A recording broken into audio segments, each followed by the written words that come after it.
By now, you've probably seen Axel F, the newest Beverly Hills Cop movie where Axel goes to Beverly Hills once again, but this time he's there to help out his daughter and catch the criminal, as usual. But this wasn't the first time that Axel returned to Beverly Hills following Beverly Hills Cop 3 to help out one of his children. In 2013, Eddie Murphy donned his Detroit Lions Letterman jacket once again, and this time went to the small screen to help out his now retconned son in a pilot for a Beverly Hills Cop TV show. Obviously, this project didn't get past that pilot stage, and today we're going to kind of look at the plot, how that could have probably impacted the quality of the show in if it had gone to series, at least from my point of view, as well as reasons why others believe that it didn't actually work out. Now, as was suggested, this series or this pilot follows Axel's son Aaron, who, like his father, is a Detroit police officer, and like his father in the first movie, is working undercover. Except Aaron's undercover job has taken him to Beverly Hills, of course, where he is basically trying to bring down this drug dealer and this drug ring, while also trying not to fall for the drug dealer's girlfriend. Someone betrays the whole crew, and everybody except Aaron gets killed, including the girl. Um, and so, because of this, Aaron sets out to figure out what happened. After his undercover job was over, he was supposed to be moved into the Beverly Hills police force as part of a transfer. So he kind of uses this as a way to kind of get things going a bit early while they wait for the paperwork to be finalized. Once it's established that Aaron has to find some more evidence to make this case, or what he thinks the case viable, that it wasn't just someone betraying their fellow drug dealers or something that isn't connected to something much larger. He sets out to do just that. As with the first Beverly Hills Cop movie, he is paired with two by the books, slightly quirky, always wanting to follow the rules cop duo.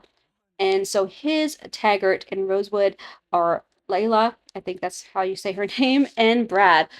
Just because you've seen The Real Housewives doesn't mean you know Beverly Hills. Brad, you're senior dick. Why you letting Sweet Thing here dry? Don't call me Sweet Thing. Actually, Layla's got seniority. I spent 6 years in minor league baseball, made it to AA, then started a band. Band broke up, figured being a cop's pretty rock and roll. What about you, Detective Madani? My name is Madani anyways. Was that Swedish? It's Persian. Ooh, like Kardashian. Kardashian's an Armenian name. Yeah, well, it's all one big sex tape to me. Persian's like... Iranian, only a little different. I mean, we got schools in Detroit. Persians, too. Yeah, those schools ever teach you not to make assumptions about people and places you don't know? Look, y'all, I know y'all gotta do your little dance for the captain, but seriously, I want y'all slowing me down. So I want y'all go ahead and drop me off my cart. On our orders. No, they're not. Who knows? Maybe we'll enjoy slowing you. He also gets, paired up with his dad. So Eddie Murphy makes a cameo. Hands in the air now! I know I ground you a couple of times, but damn. What you doing here? I was trying to break into your car to get to your radio, wait for you to come back. You know they got a smooth jazz station. You know what I'm saying, Dad, what you doing in L.A.? Well, I heard Dante Pierce got killed and you got caught in the middle of it. You all right? Yeah, I'm fine. Yeah? You got any leads? One, but the department's lawyer wants more evidence before he let me follow up. Yeah, it sounds familiar. You know his ways around. Cameo where he comes to LA to kind of keep an eye on his son, helps him do a little bit of investigation, and also helps him keep a potential witness or a potential person who's connected to the case, Alma and her son Pablo, keep them safe as there's something regarding this drug deal gone wrong that is connected to money laundering. So basically they save them and they bring them to a hotel where they do the classic con the hotel into giving you a free room bit. I'm Haley Van Born, Client Services. You asked for me? Miss Van Born, it's a pleasure to meet you. How you doing? Marshawn Tibbins is ready for the tour. I'm sorry, who? Marshawn? Oh, Marshawn Tibbins. That's Marshawn me. Tibbins. I'm Marshawn. I'm Delroy Rimbo. I called on behalf of Marshawn Tibbins earlier. If you did, he'd be on my schedule, so I'm sorry. If you're not interested in hosting celebrity events, you could have told me this before I brought my whole team out here from New York. I'm sorry, who are you all again? This is Marshawn Tibbins. This is Jay-Z and Beyonce's party planner. Where have you been? That's what he do. I plan all their parties. That's what he do. Marshawn Tibbins. You know what I'm saying? 99 problems. You do not want to be Jay-Z's 100 problem, okay? So you need to know who Marshawn Tibbins is.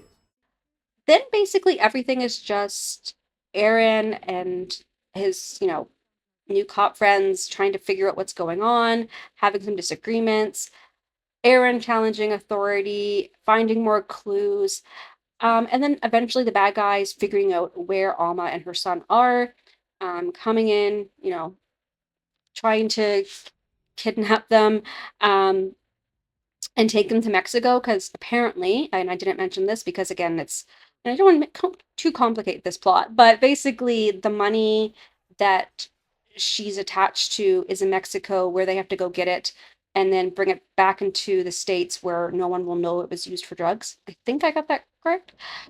But of course, Aaron saves the day.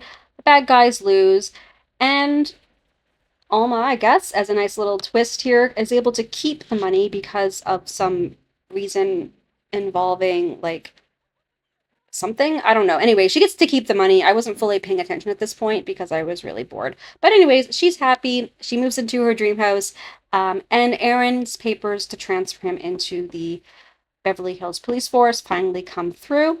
And his dad shows up very briefly to congratulate him with another familiar face. In this universe, Billy Rosewood is mayor of Los Angeles, so that's different. So he shows up to say congratulations as well, and then they decide they're going to go off to a strip club while Aaron gets settled in. And as kind of a passing of the torch, if you will, transition to the next generation, Axel leaves behind his Letterman jacket for Aaron, and he becomes the new Beverly Hills Cop.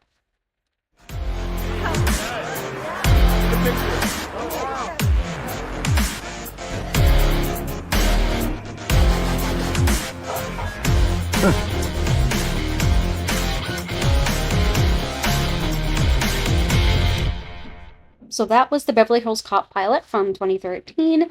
And you can probably guess from me muddling a couple of the details there that I got really bored really easily. I actually found myself fast forwarding through a lot of the action sequences because I just like wanted to get to the end, to kind of see how this ends, so I could do this video. And that's not to say the show didn't have potential, because I think it did. I just think as a setup, it was kind of just copying what we had already seen. And what we had already seen was 10 times better. Like, I found like doing the same old bits, like, oh, they have to be in Beverly Hills for this reason, and they have to be paired with these two other awkward by the book cops, and oh, there's a hotel scene where the hotel room is too expensive, and all these things. Like, it's just like, okay, it's been done, it's boring. Instead of just trying to do something a little bit different, maybe a different approach, maybe don't, for example, pair him with two awkward by the book cops, just to make something a little bit different. It just kind of felt like it was, Beverly Hills Cop Light. Like, this is the TV version where everything is the same, but just a little bit different. And if I want to watch Beverly Hills Cop, if I want to watch a Foley who's, going against authority and doing things his own way, and it's fun and it's exciting, no offense to this show, but I'm not going to watch the watered down version. I'm going to watch Axel Foley. I'm going to watch the original trilogy, or I guess series now that there's the fourth movie out. I'm going to watch those. I'm not going to watch the watered down version. And that's another problem. And that's a problem that apparently, according to reports, that a lot of people did have with the pilot. According to Eddie Murphy, they did like a screening for the pilot, and there was these knobs or something, and when people liked what they saw, they turned it one way, and if they didn't, they turned it the other way.